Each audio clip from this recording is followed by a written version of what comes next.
L'Osbou, présidé par le professeur Dr Amer El-Leiti, a présenté ses condoléances à l'occasion du décès de l'acteur égyptien Abdelaziz Makioun, disparu à l'âge de 83 ans après une longue carrière artistique dans le cinéma, la télévision et le théâtre.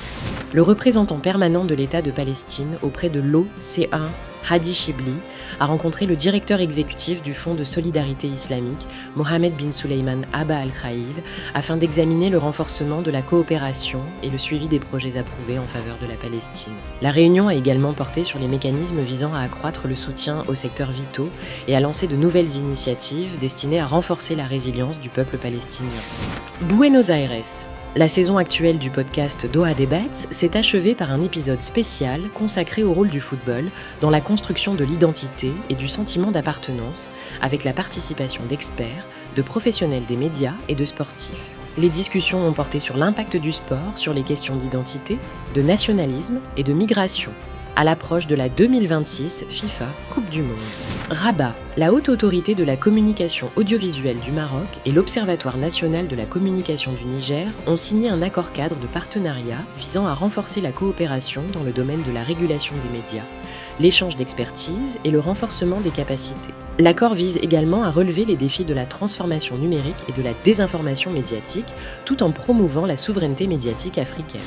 Mogadiscio, le ministre somalien de l'Information, de la Culture et du Tourisme, Monsieur Abdi Fattah Kassim Mahmoud, a rencontré l'ambassadrice de l'Union européenne, Francesca Di Mauro, afin d'examiner les moyens de renforcer la coopération dans les domaines des médias et de la lutte contre la désinformation, ainsi que le soutien aux efforts de stabilité et de renforcement des capacités institutionnelles du pays.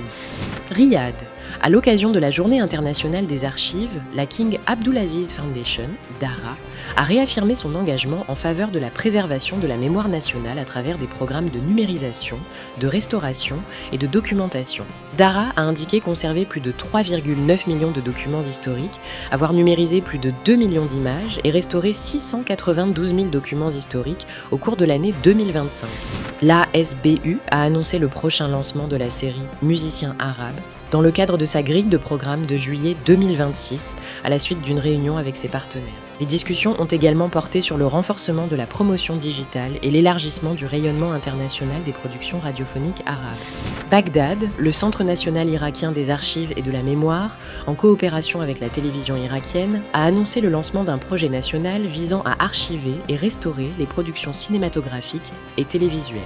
Cette initiative comprend la restauration du premier film irakien en qualité 4K ainsi que la création d'un laboratoire spécialisé dans la préservation des films, dans le cadre des efforts visant à sauvegarder le patrimoine audiovisuel de l'Irak.